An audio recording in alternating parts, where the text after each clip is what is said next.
All right, everybody, welcome back to the showcast. So I'm looking forward to this particular interview for two reasons. One, I'm going to bring somebody in who hasn't done this podcast with us yet, but we've been trying to get him, or we've been talking about getting him on for a while, and good reason for him to get him on. Please welcome to the showcast, first off, from our friends over at Nerdbase, Chris Mannix.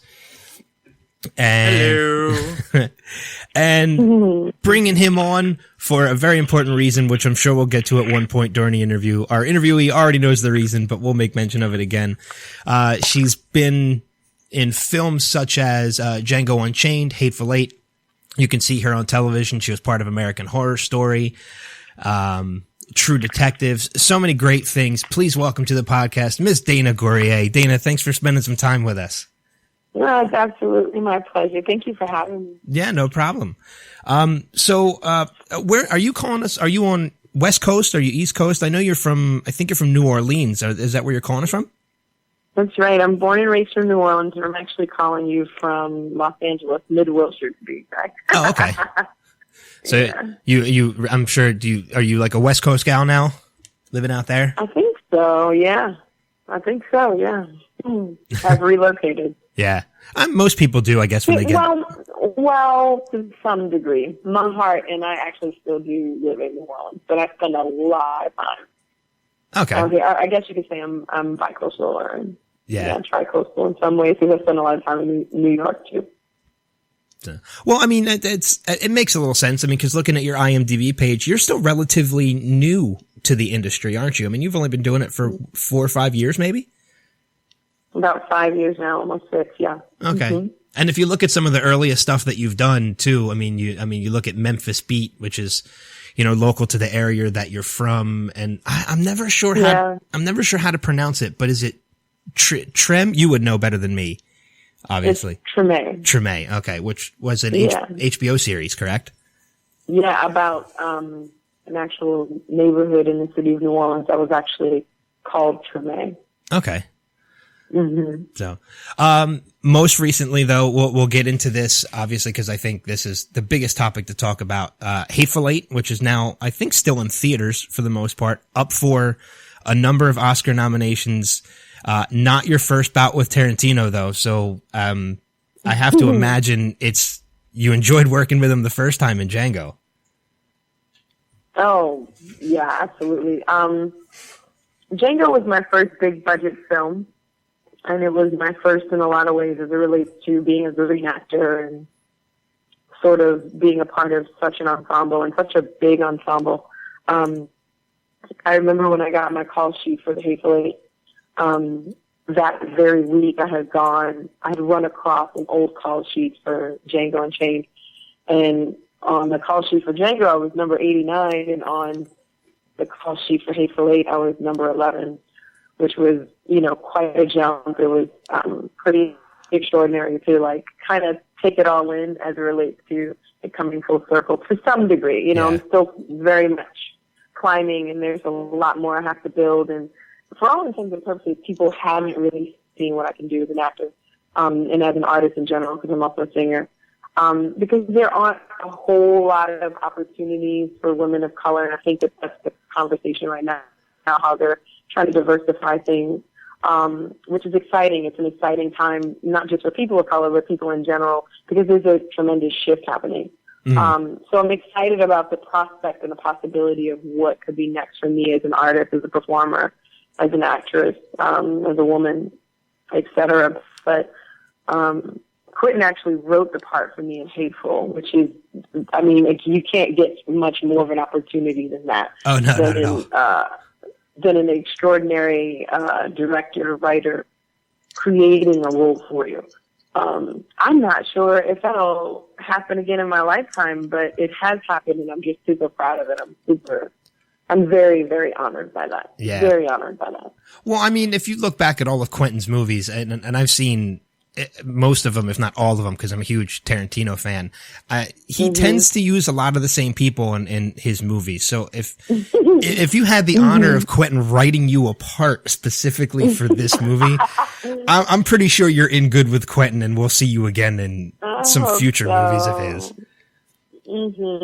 the dream would be Kill Bill 3. Like, I mean, could you imagine? That would be amazing. I have like daydreams about, I have legit daydreams about having to train for some reason and like get into this crazy shape and then like learning how to wield, you know, guns and knives and swordplay and like, you know what I mean? Samurai swords. Like the whole nine. I think of that when I'm on the treadmill trying to work towards something. Dana, do you have any specific genre of film that you'd really like to like sort of veer into over time? Mm-hmm. Yeah. I would say the 10-year goal is, and maybe even, you know, 5-year goal is to write, direct, and produce my own work. And that story for me would be, at least right now in my life, and it has been for some years, the goal in that story would be to explore 50s, late 50s, early 60s music. Look at what, like the sort of in-depth look of what singers and what talented people did back then, how they functioned, what they did, how they lived, what they ate, slept, like everything, how they functioned in life and what the artist's life was back then. To be more specific, I have a true love for Etta James. She's who taught me how to sing. And I have a special respect for Ella Fitzgerald and Billie Holiday. And so those women, those icons. Go ahead, dear. I'm sorry. Well, I was saying, if there's anybody out there that doesn't love Ella Fitzgerald and Billie Holiday, I think it's safe to say those people aren't to be trusted. Something's wrong with them. Something's wrong with Indeed. them. No, I just think it was a special time, and I think that people loved each other differently. And I would want to go on an exploration of looking at those relationships and also looking at what it was like to be an artist then, and how hard it was and what the plight was, what the plight was about and what the journey was about. That's something I'm really, really, really interested in. And I have some concepts, and also like something I'm really interested in, honestly, Chris and Ben, is a look at what it means to be a curvy woman in 2016, and what that means to represent that. Because I think we are misrepresented grossly. And I think we're the underdogs in a lot of ways. We're beautiful, sexy women, and oftentimes that is what is represented in film and television. It's certain stereotypes and certain archetypes that sort of have been married to by studios and even writers. Like I want for something different. And even in the casting world, I want to see someone who looks like me. I want to be represented, and I want little girls to see me and feel like they're being represented. And I'm not talking about a certain color. I don't even have to be talking about a certain look. I just feel like that I want to represent, and not even a certain sex. I'm sure there are plenty of men that identify with me also. Just on the level of feeling like someone different, the odd duckling, someone who's just the oddball out, or who never sees themselves on these screens or on these stages. Yeah. You know, I feel like that's my responsibility personally. Yeah. No, I think I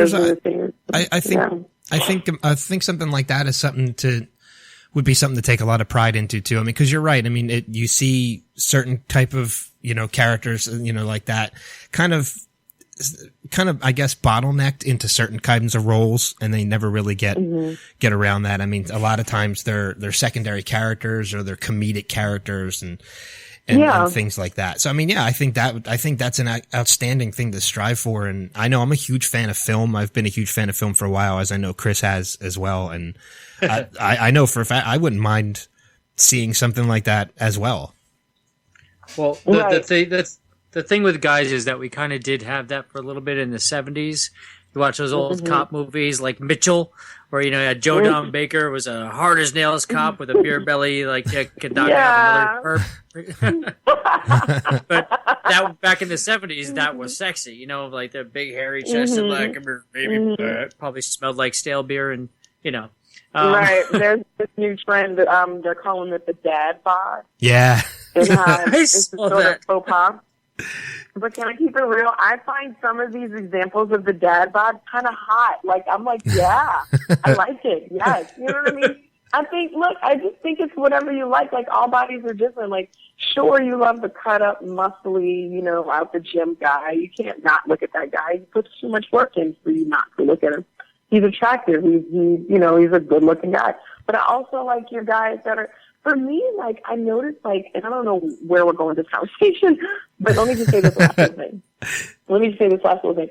I think that it's an energy thing, and I think that it's a confidence thing, and I think that at the end of the day, it doesn't matter what you look like to the public or to the masses. I think if there's that one person that you matter the most to, and your confidence, like, is just readable to everyone, I think that's what's important. I think having your head on straight and having, you know what I mean, what you're about intact, and what your sort of, what your foundation is and where your moral compass points. I think knowing those things are what is most attractive about a person. yeah. Dana, I'm going to say this, and I'm being straightforward. If more women thought like you, this world would be a better damn place. I'm not going to lie. Thank you, darling. Thank you. And more guys like me and other people. I don't want to lump Chris into it, because I don't want to feel like I'm insulting him if I do it. But No, it's fine. I'm a lumberjack of a man. yeah, more guys like us. That's my kind of guy. We would have a better shot. We wouldn't have to work as hard. That's so fine. Well, thank you, darling. I appreciate you saying that. Thank you. But I mean, you mentioned the whole music thing, and I mean, personally, I was a musician in high school, a musician in college, and I mean, from where you're from New Orleans, I mean, there's so much culture and there's so much music that comes from that area, that stems out into other genres of music. I mean, I think something like that. Like, I know there's recently a trailer that just came out for, I don't know if you saw it, Don Cheadle playing Miles Davis. Oh my God, I cannot wait. Yeah, I mean, I literally can't wait. Yeah, I would love to. I heard about this a while ago, and we're finally seeing the trailer for it now. And I was a horn player growing up, so. I was going to ask you what instrument, or were you a vocalist? Like, what did you do? Yeah, I was. You played trumpet? I was a horn player. I was a trumpet player. All right. My dad was a saxophone player, and we're both piano players. So I definitely feel you. Like, the music runs in the blood. And also, Don Cheadle is, I'm a big supporter of him and folks like Ed Harris also, because they're alums. Like, we all went through the same theater department at California Institute of the Arts. So those are fellow alums of mine. So I'm always, like, interested in supporting all my alum works, and I also met Don once, and he was really awesome. He was just a rock star of a guy. He was cool. He was real cool. So I'm excited to see not only his work, but also the film in general. Because from what I understand, he had a lot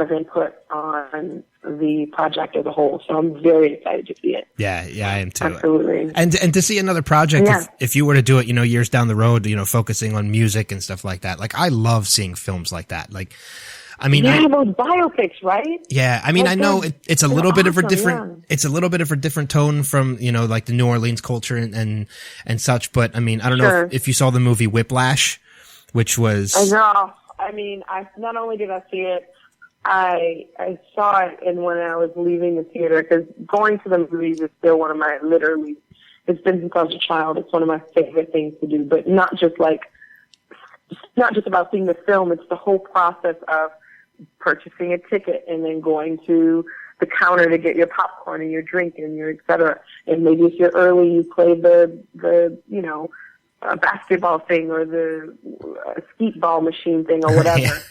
You play some of the games and you get like a funky little prize. Like, the whole process of theater going is so fun to me. movie theaters and also like, stage plays and everything. Like, it's just the experience. And when I went to see Whiplash, after I left, I immediately downloaded the soundtrack immediately. And then I went home and I had it as a screener, I believe, or a fellow colleague sent it to me. I had already had it, but I went to see it at the theater because I wanted them to have my dollar. And then I saw it. I made my parents sit there and watch it. Or it might have been some weeks later, and it had just come out on at Redbox rental, or some kind of I got it in my possession. And I was like, parents, sit down and watch this. And we sat down as a family and we watched that film, and it was so phenomenal, to the point where we rewound the end, those last 15 minutes, and watched them all over again, because it was just that remarkable. And in fact, it's so funny you should bring that up, because I spoke with a producer friend of mine, because I wrote a short based on the full-length feature that I would like to do based on a blues singer, a female blues singer. And my producer friend was saying, you should do like what they did with Whiplash.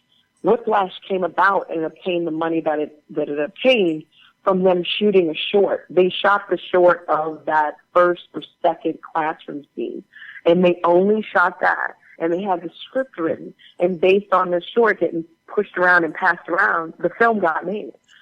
And now, look at all the accolades later, so Miles Teller is fantastic, and I forget the gentleman who won all of the awards. Oh my God, I can't believe it. J.K. Simmons? Yes, he was unbelievable.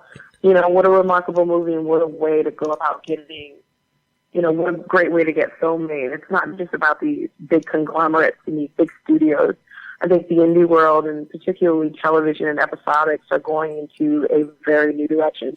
Yeah. But at the same time, like, my heart still lives in the theater. Like I said before, I love the movie-going experience, and I hope that it does not become obsolete. I hope it's something that we can keep, going as a generation of people. Like, I don't want it to go anywhere. Yeah. Well, I mean, there's something. Oh, go ahead, Chris. Sorry. On two quick notes, one, I'm going to wrap up the music and all that.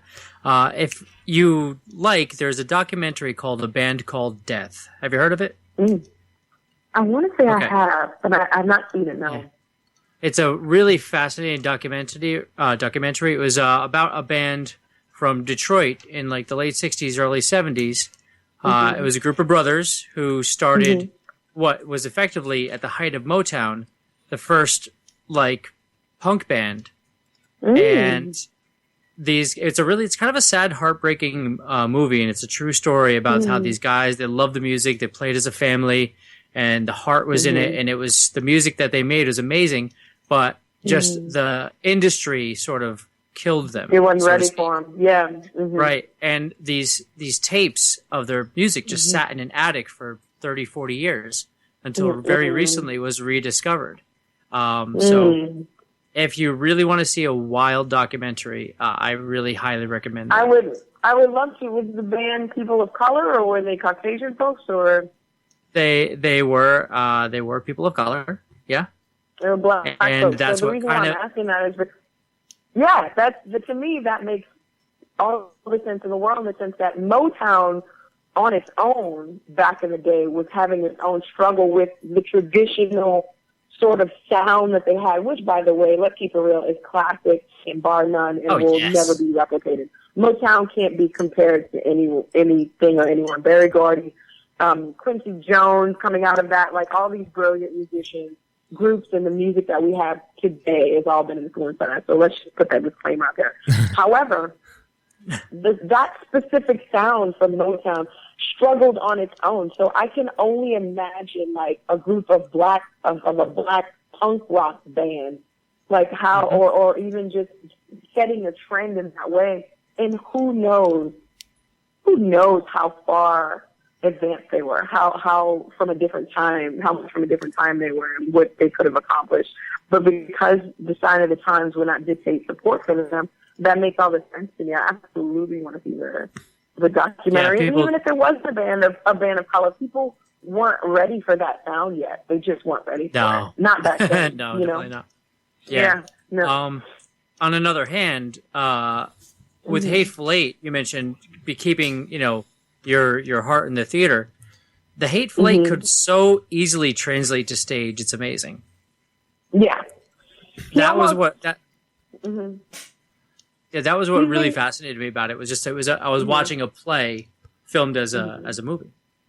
He has even been quoted saying that he's going to eventually turn it into a play. I mean, it reads like a play. It read to me when I read the script. It read like a play, and when you watch it on film, it's so extraordinary because so much action happens in that small room. And I don't think I'm giving anything away. I think that's been put out there to understand.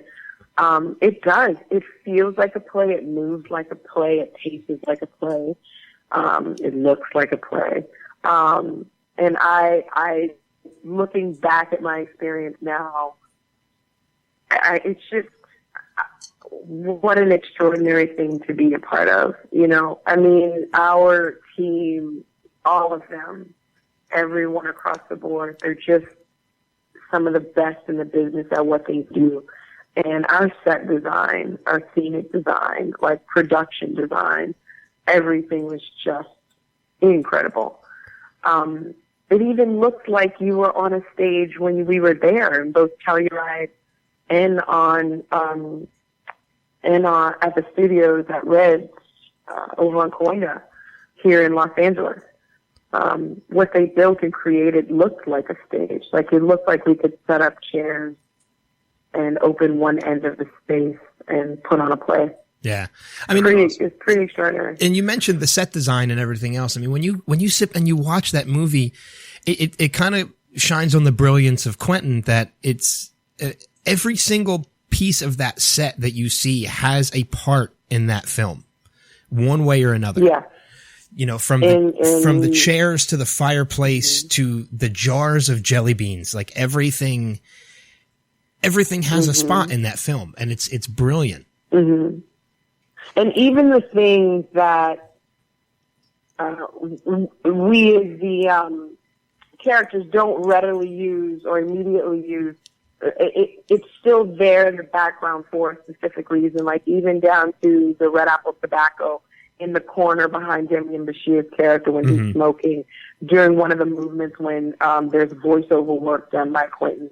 I mean, you name it, like everything was just so specific. Yohei Tanada, it was our production designer, and he's just a genius. I mean, art direction was done by Richard Johnson and Benjamin Elberg. Like, these were just incredible, like, artists that had the concepts and the ideas. And, Quentin goes to these folks and he brings them an idea and a vision, and they just literally bring it to life. Everyone, I'll never forget, my boy Danny. I would go around, so whenever I walk onto a set, either for the first time or it could be every day, but particularly for the first time, I have this thing where I want to touch and feel everything. I want to feel the textures of where I would live, dwell, work, function, whatever space that is, wherever my character would live and function, breathe, eat, sleep. I want to feel the texture. So I dug my hands in this big barrel of grain. I dug my hands in the coffee grind. The coffee beans rather. I'd touch everything, and there would be this guy, this set decorator that would literally just follow me. He just followed me around the whole time. And I knew he was so perturbed with me, but he's my boy. We worked together on Django. And he was just like, okay, Dana, come on. Okay. He wouldn't rush me, but he didn't even talk to me. He just knew what I was going to do. And I would go and I would touch everything I could, from the chains hanging from the beams to, like, horse hooves, to wool, literal, authentic, real sheep's wool in the corner, to blankets that were folded, to candles. And I would just go around and touch everything. He just followed me and put it all back into place. Yeah. I wouldn't leave it in like disarray, and I would try to put it, but he knew exactly how it was supposed to be.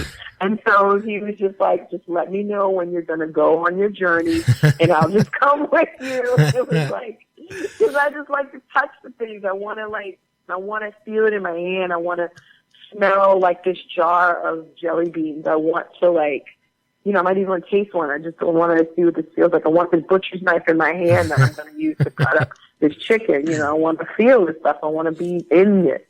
Yeah. I want to, y'all built this for us. I want to use it. I want to be in it, you know. And just the fact that the sets are that detailed. I mean, that there's, you know, you're putting your hands through actual grain, through actual coffee beans. And I mean, they make these things so realistic now. And it's one of the things it's one of the reasons why people get so engrossed when they watch movies like this is the element of realism to them. Mm-hmm. And what's incredible is like that element of realism. I don't think voyeurs have any concept. I don't think that the audience, which is our final element, that it could be nothing without them, but I really don't think they have any concept as to how much work goes into it, like the amount of detail. I think the folks that are in the game and get the aspects of these things that are in the industry, they understand and they know. The peers understand. But I think our audience is who we do this for, who we love so much. I really still don't think, it's like my parents. This is a perfect example. My parents will see a film that I'm in. It could be a Tarantino film. It could be a Lifetime movie. Not that I'm making comparisons or anything like that, but I'm just saying it could run from one genre to another. And they'll respond the same way. You did a good job, honey. Yeah, you know, it's good. I saw you. Oh, okay, all right. I saw you. Good job. Yeah, no, did you see she was on that Lifetime movie? No, did you see she was in that Tarantino movie? And it's like, to them, it's like they're super proud and they love it because it's their daughter and they're going to support. But the truth is, God bless them, I love them to death, they don't really have any concept as to the amount of detail. But I have to say in their defense, over the years since I've started this, you know, which has been since I was a kid, but professionally for the last 5-6 years, they've grown with me. I mean, I didn't even know what detail went into it in the beginning. The amount of work people put in behind the scenes, our crews, it's just remarkable. They work way longer hours for way less pay, and it's just incredible what they create for us to be in there, to make it a little bit real for us, but make it real for them. Yeah. You know? That's why I just want to slap actors when they're complaining or they're like, my trailer is too small. It's like, shut up. Like, are you crazy? You know, and I get like that too. Sometimes it's hard work and you want to sort of you want to feel yourself grow too. So it's like, look, I paid this to you. I don't want to be in a honey wagon anymore. I think I'll earn the triple banger. You know, I get that. But I don't understand the sort of lack of respect. You got to love what we do. This is crazy. Yeah.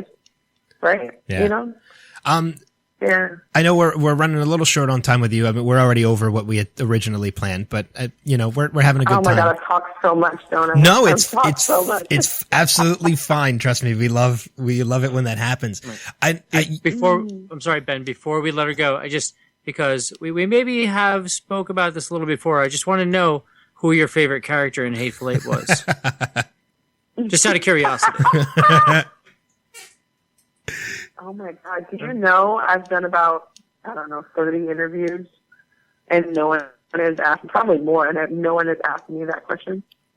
Well, really? I think we know why Chris, Chris wants to know. I was just curious. Well, I love Chris Mannix, but the reason why I love Chris Well, thank you very much. Walton Goggins, you know? Walton Goggins is such a beautiful, wonderful human being, and I just love him so much. And Sam Jackson, I can't even, talk enough about him. But those are the people. That's not necessarily the characters. Can I keep it all the way real with you? Yeah, absolutely. Yeah. It's going to sound so sick and twisted. I love Daisy Domergue. I love her. And I think the reason why I love her is because she does not care. She will cut you. No, she will go to any length, and I respect that about her. I just really do. And Jennifer Jason Leigh did such a fantastic job of portraying that character. And let me tell you something: the sweetest lady you'll ever want to meet. She's so kind to me. That's my girl. Yeah. That's usually that's usually the weirdest thing of when it happens. It's the people, that play the most evil characters or the most despicable characters are the nicest people in real life. So fantastic. She was great. She was really, I can't say enough nice things about her. At least, you know, that was my experience with her. She was fantastic. And Daisy Domergue was just such a badass to me. She was so, what an interesting role. And the way he has all his women written, like, what interesting characters. They're like, for example, you got Daisy Domergue, who's like basically pretty much the leader of a gang. Yeah. You know what I mean? More or less, or at least a member, you know what I mean? Like, or I don't want to give away too much. I don't know if that was way too much to say. We may have to cut that out or whatever. I don't know. But the point I'm driving at is Daisy Domergue is this sort of leader of a woman, so much so, and she's so independent that there's a $10,000 bounty on her head. I mean, come on. You can't get any more boss than that. Yeah. And then you got Six Horse Judy, who's a woman in the middle of the Midwest, you know, running her own six-horse team. Like, that's unheard of. And then you have Minnie Mink, a woman of color who literally is the proprietor of her own place of business. She owns her own property in her own place of business, and she calls the shots. These women, these very strong, independent, and powerful women are unheard of. And the way he's written them is just incredible to me. Yeah. So I have a special place in my heart for Daisy Domergue because, like I said before, she's a badass. And I want to say, I respect her resolve, as the Confederate says. I respect her resolve. yeah. You know? And I want to say too, I mean, you know, the part you mentioned Minnie, which is the part that you play in Hateful Eight, which she's a very large role in the film, even though you're not really in the film as much as a whole. But I have to say, right. I don't want to mention the person that you have the interaction with because I don't want to spoil anything. But the interaction that you have with that character, I absolutely loved. It made me chuckle the whole time. Oh, good. Thank you. So, I was so worried too. Because that person, Chris knows who it is too, and it's I've really come around on that person. I don't want to say that person's name again because I don't want to spoil anything, but I've come around on that person so much, and I just loved that interaction between the two of you. I thought it was great. Let me tell you, the individual of which you speak is a remarkable, and I don't say this in exaggeration, and I certainly don't say it mildly. He's a remarkable human being. Wonderful person. Like, I mean, I remember texting him after our Los Angeles premiere, like the next day, because we had pictures taken or whatever, like with our phones, and we were trading them off or whatever.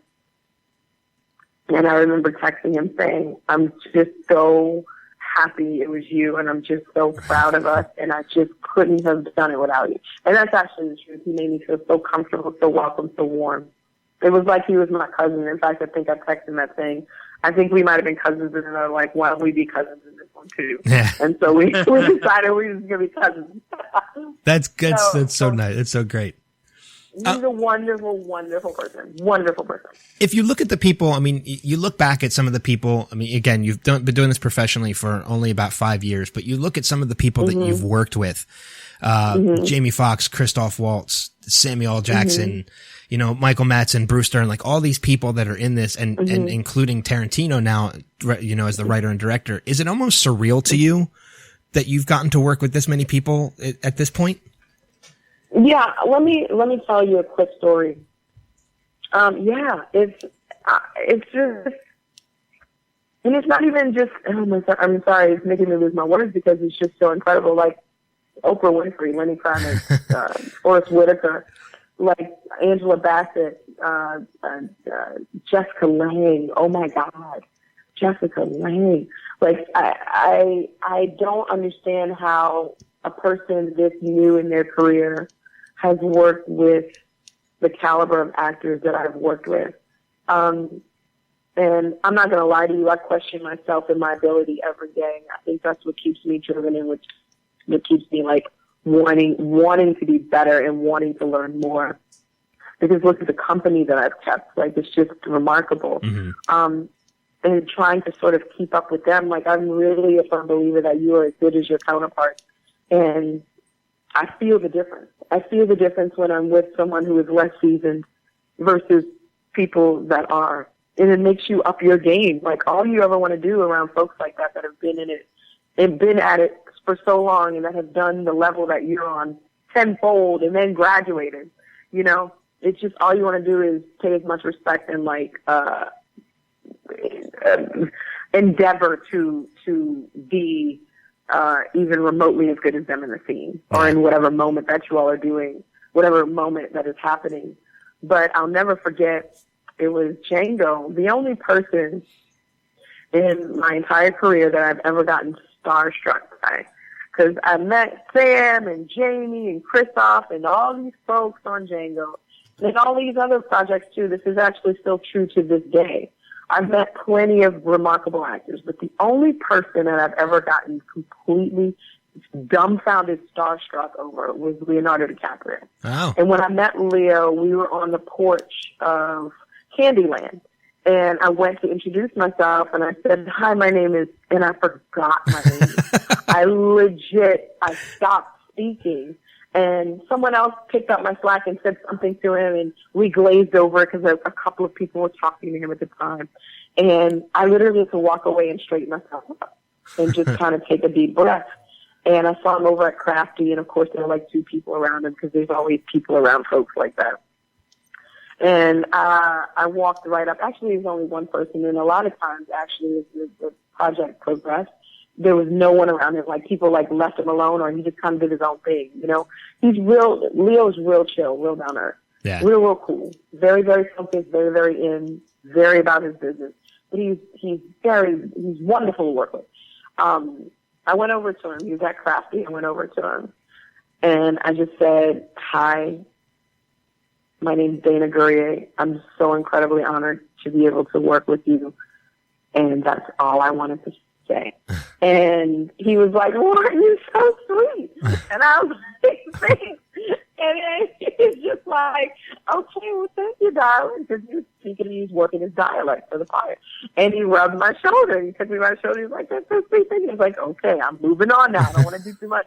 And then he said to me, he said, "Cor, you're going to prepare Hildy for Dr. Show, aren't you?" And I whipped around in my costume, and I answered him right back in character, and I said, "Yes, I am." And it was just like a defining moment between the two of us that would turn into, like, literally, we acted so silly sometimes. We got to be so close and so cool, like, to the point where I would get in trouble because he was throwing things across the kitchen at me while Quentin was trying to direct us. And then he'd be like, "It was her." And I'd be like, "Don't say that, because they'll fire me. They won't fire her." You know what I mean? So it was like, you know, even trading off, like, just chit-chat, and, like, I would come to work one day, and he'd be like, "Honey, I heard you in there yesterday. You were fantastic." And I was like, "Really? Really, Leonardo DiCaprio? Really?"